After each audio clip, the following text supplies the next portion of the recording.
Hello all, welcome to screen space.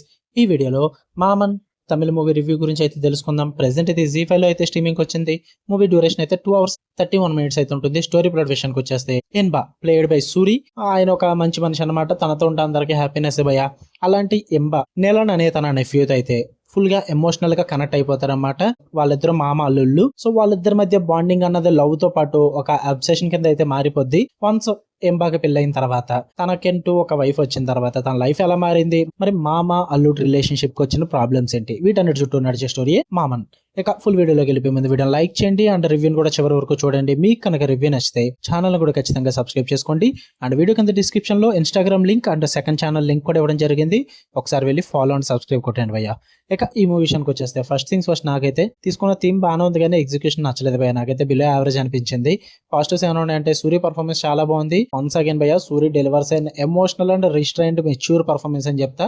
చాలా బాగా work అవుతారు. మంచి స్ట్రాంగ్ ఇంపాక్ట్ ఉంటుంది ఆ character. And nephew uncle bond కూడా, అదే మామ అల్లుళ్ళు బాండ్ కూడా బాగా ప్రెజెంట్ చేస్తారు. మనందరికీ తెలిసిన ఎమోషన్, చిన్నప్పటి మెమరీస్ కూడా టచ్ చేసే విధంగా ఉంటుంది. చాలా మందికి రిలేటబుల్ కూడా అవ్వచ్చు. అండ్ ఇంకా సినిమాటోగ్రఫీ కానీ రియలిస్టిక్ విలేజ్ సెటప్ కానీ ఇదంతా కూడా బాగుంటుంది. మంచిగా వర్కౌట్ అవుద్ది. And music and background score కూడా బాగానే ఉంటుంది భయ్య. Only music and background score, songs కాదు. ఓకే, ఇక నెగిటివ్స్ విషయానికి వచ్చేస్తే స్లో నరేషన్ భయ్య. స్టోరీ ఇంట్రెస్టింగ్ అయ్యే ప్లేసెస్ లో కూడా స్క్రీన్ ప్లే లో ఆ స్లోనెస్, ఆ స్ట్రెచ్డ్ ఫీల్ అయితే ఖచ్చితంగా కలుగుద్ది మీకు. అందువల్ల స్లో నరేషన్ బోరింగ్ తెప్పిస్తుంది మూవీ మీద. అండ్ రిపిటేటివ్ సీన్స్ భయ్య మరీ చిరాకు తెప్పిస్తే మీకు మళ్ళీ మళ్ళీ సేమ్ సీన్స్ అయితే రిపీట్ చేస్తూ ఉంటారు. సేమ్ ఎమోషన్ మీదే మల్టిపుల్ సీన్స్ బిల్డ్ చేయడం వల్ల చాలా లాగ్ అవుతుంది మూవీ అన్నది. పైగా లిమిటెడ్ క్యారెక్టర్స్ ఉంటాయి. సపోర్టింగ్ క్యారెక్టర్స్ కూడా అంత డెవలప్మెంట్ ఉండదు. మెయిన్ కాన్ఫ్లిక్ట్ లో ఉండే ప్రాబ్లమే వైఫ్ క్యారెక్టర్. ఆ క్యారెక్టర్ ని సరిగ్గా ఎస్టాబ్లిష్ చేయలేదు భయ్య.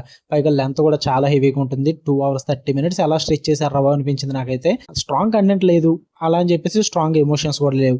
మీ పేషెన్స్ అయితే ఖచ్చితంగా టెస్ట్ చేస్తుంది. నాకు అంతకే బిలో యావరేజ్ అనిపించింది మూవీ. జస్ట్ సూర్య గారి కోసం, ఆ థీమ్ కోసం, మామ అల్లుళ్ళు థీమ్ కోసం చూద్దాం అనుకుంటే ఒకసారి ట్రై చేయొచ్చేమో. మరి నాకైతే అంత ఓపిక లేదని చెప్తా. నాకైతే చాలా ఓపిక కావాల్సి వచ్చింది భయ్య. మీరు చూద్దాం అనుకుంటే జీ5 లో ఉంది, ఫ్యామిలీతో కూడా చూడొచ్చు, ప్రాబ్లం ఏం లేదు. ఓకే, మీకు కనుక రివ్యూ నచ్చితే వీడియో లైక్ చేయండి, షేర్ చేయండి, ఛానల్ కూడా ఖచ్చితంగా సబ్స్క్రైబ్ చేసుకోండి. మళ్ళీ నెక్స్ట్ వీడియోలో కలుద్దాం. Until then love you all, by.